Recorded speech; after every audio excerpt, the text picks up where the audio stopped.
Sudah sampaikan kemarin bahwa itu adalah haknya tersangka dan itu dijamin menurut hukum acara. Ya, jadi kalau itu langkah itu yang ditempuh silakan, ya. Pak Harli, Nah. itu 3 hari kan ini Oh, ada ya. maraton juga di sini dan di Surabaya, itu apa yang coba diiniin, Pak? Ya.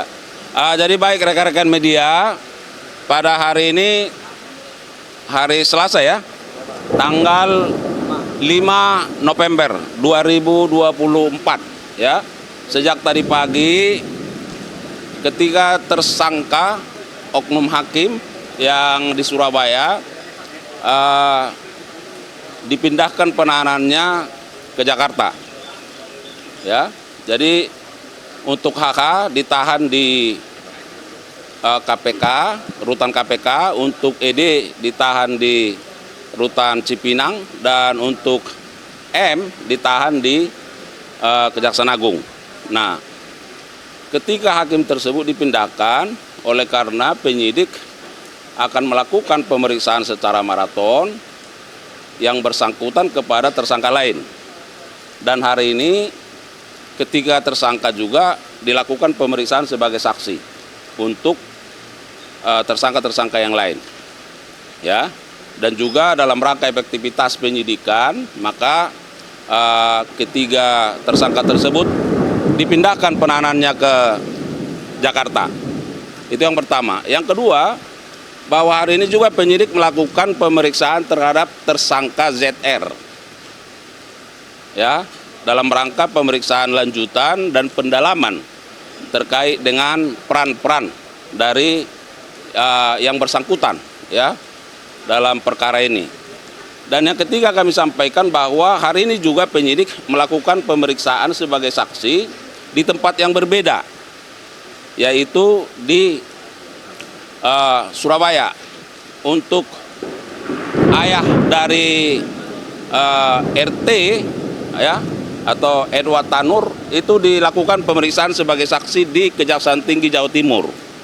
Sedangkan untuk RT juga dilakukan pemeriksaan di rutan Medaeng, Surabaya. Dan untuk adiknya, ada juga adiknya satu ya, CT, dilakukan pemeriksaan di Kejaksaan Tinggi Jawa Timur. Nah, semua ini tentu dilakukan oleh penyidik dalam rangka mencari, mengumpulkan bukti-bukti dan membuat terang perkara ini ya. Dan kita tahu bahwa tersangkanya sudah ada, tentu akan dikaitkan dengan bagaimana peran dari para tersangka ini. Nah, sejauh mana para saksi tentu memahami, mengetahui, melihat dan merasakan ya apa yang bisa disampaikan oleh para saksi terkait dengan perannya para tersangka. Jadi saya kira begitu ya. Pak Harli, kan kemarin disebutkan bahwa ada peranan R selaku pejabat PN Surabaya untuk dalam perantara dengan Lisa Rahmat untuk memilih hakim-hakim. Nah, ini kan sudah diketahui bahwa ini hakim-hakimnya yang merupakan pilihan Lisa Rahmat. Nah, apakah R ini diketahui menerima fee juga dari Lisa Rahmat seperti itu, Pak? Ya, nanti itu akan didalami juga ya. Karena kan yang perlu sekarang yang mau dicari adalah bahwa antara LR kan bertemu dengan R ya, setelah bertemu dengan ZR ya, meminta supaya apa? Supaya majelis hakimnya adalah majelis hakim yang dikehendaki ya oleh LR. Ya, tentu nanti penyidik melihat apa urgensinya dan perkembangannya seperti apa, nanti kita lihat ya. Pak, R ini di PN Surabaya dia hakim juga atau bagaimana, Pak? Ya, nantilah diungkap juga ya. Tapi sudah ada jadwal pemeriksaan atau panggilan terhadap R ini? Nanti kita update ya.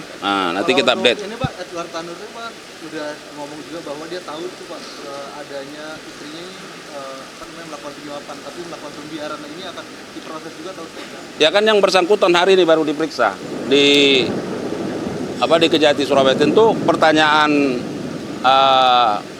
teman media itulah yang tentu akan dilihat ya. Bagaimana pengetahuan dari ER ya Edward Tanur ini terhadap proses dari hubungan antara MW dengan LR ya, karena kan sudah ada pembayaran kan dari MW kemarin 1,5 ditalangi oleh LR 2. Nah, bagaimana pengetahuan dari Edward Pak, kalau Kanur.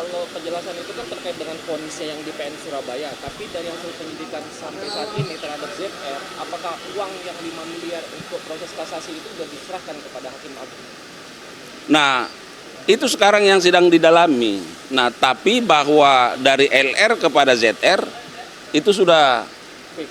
iya kan, itu kan keterangannya dirilis kita yang pertama kan, bahwa dari LR itu sudah disampaikan kepada ZR. Karena kenapa? ZR takut uang itu terlalu banyak kalau bentuk rupiah, maka ditukarkan di seputaran Blok M.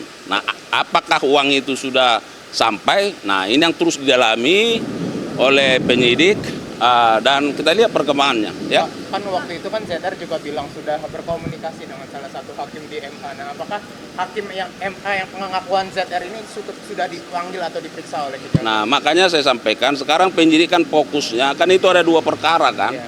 Ada 2 perkara, ada perkara dugaan tindak pidana suap dan atau gratifikasi, ada perkara dugaan tindak pidana permufakatan. Nah, jadi fokus di sini ya. Nanti sambil jalan kita lihat perkembangannya. Oke?